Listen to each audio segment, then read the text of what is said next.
2.5 kilo के हाथ वाले बॉलीवुड के action hero Sunny Deol Bharatiya Janata party का हाथ थाम चुके हैं। उन्होंने दिल्ली में भारतीय जनता पार्टी की सदस्यता ली।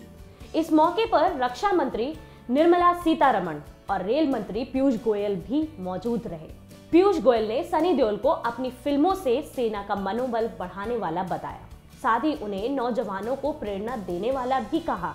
उन्होंने कहा कि जिस तरह सनी देओल पर्दे पर सभी को अच्छा संदेश देते हैं, मुझे विश्वास है कि राजनीति में भी वो ऐसा ही करेंगे। सनी देओल ने बताया कि जिस तरह उनके पिता और बॉलीवुड के दिग्गज अभिनेता धर्मेंद्र भारतीय जनता पार्टी और अटल बिहारी वाजपेयी से जुड़े हुए थे, ठीक उसी तरह वो भी प्रधानमंत्री मोदी के साथ जुड़ना चाहते हैं। उन्होंने प्रधानमंत्री मोदी की तारीफ करते हुए यह भी कहा कि प्रधानमंत्री मोदी ने देश के लिए बहुत कुछ किया है और देश को मोदी जी जैसा नेता ही चाहिए। इसके अलावा उन्होंने यह भी कहा कि वो चाहते हैं कि प्रधानमंत्री नरेंद्र मोदी ही बने। साल 2004 से लेकर 2009 तक सनी देओल के पिता धर्मेंद्र बीकानेर से भारतीय जनता पार्टी के सांसद रह चुके हैं। इसके अलावा धर्मेंद्र की पत्नी हेमा मालिनी भी मथुरा से सांसद थी। वो दोबारा मथुरा से चुनाव लड़ रही है। सनी देओल को लेकर भी ऐसा ही अनुमान लगाया जा रहा है कि वो भी पंजाब के गुरदासपुर से चुनाव लड़ सकते हैं। ये वही सीट है जहां से कभी बॉलीवुड के एक और अभिनेता विनोद खन्ना चुनाव लड़ते थे।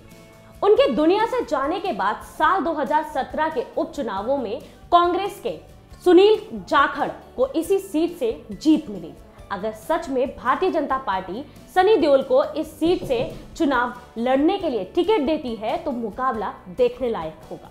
सनी देओल की जीत या हार से इस बात का फैसला हो जाएगा कि राजनीति में उनका जलवा कायम होगा या नहीं। सनी देओल की बहुत सी एक्शन मूवीज ऐसी हैं जिसके चलते वो आज भी अपने फैंस के दिलों पर राज करते हैं।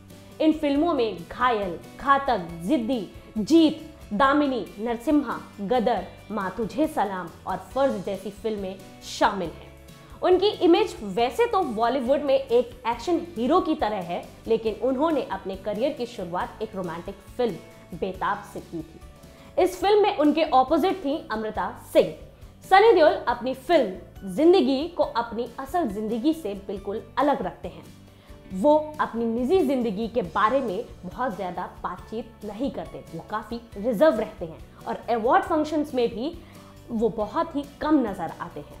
वो अपनी फैमिली के बारे में मीडिया के सामने कम बातें करते हैं कि उनके बहुत से फैंस तक उनकी पत्नी का नाम तक नहीं जानते होंगे। उनकी पत्नी का नाम पूजा देओल है। सनी देओल कभी भी उनके साथ पब्लिक प्लेस पर दिखाई नहीं देते। साल 1984 में सनी देओल ने पूजा से शादी की थी। सनी देओल के 2 बेटे हैं, करण देओल और राजवीर देओल। फिलहाल तो सनी देओल अपने बेटे करण को बॉलीवुड में लॉन्च करने की तैयारी में जुटे हुए हैं, लेकिन एक दौर था जब बॉलीवुड के इन्हीं गलियारों में डिंपल कपाड़िया के साथ उनके अफेयर की फुसफुसाहट गूंजा करती थी। ऐसा कहा जाता है कि जब डिंपल राजेश से अलग हुई तब उन्होंने सनी के साथ कई फिल्में की थी।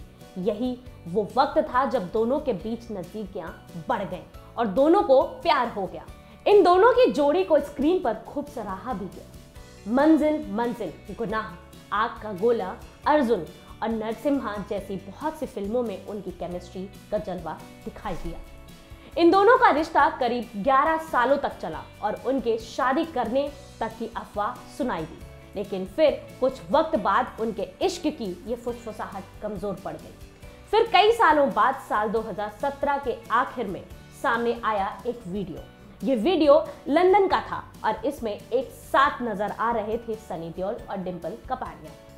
इस वीडियो में दोनों एक दूसरे का हाथ थामे दिखाई दिए। डिंपल कपाड़िया का एक हाथ सनी देओल के हाथ में था और दूसरे हाथ में उन्होंने सिगरेट पकड़ रखी थी। उनके इस वायरल वीडियो ने दोनों के रिश्ते को सालों बाद खोलकर सबके सामने ला दिया। ये सब भी हुआ और होकर धुंधला गया, क्योंकि ये बॉलीवुड है और यहाँ इस तरह की खबर आनी जानी होती है। खैर, आज हम बात कर रहे हैं इनकी राजनीति पर। आज की राजनीति में नए नए शामिल हुए सनी देओल का हर कदम देखने वाला होगा। राजनीति से जुड़ने के बाद अगर उन्हें टिकट मिलता है तो फिर जनता फैसला करेगी कि उन्हें जीत मिलेगी या तारीख पर तारीख।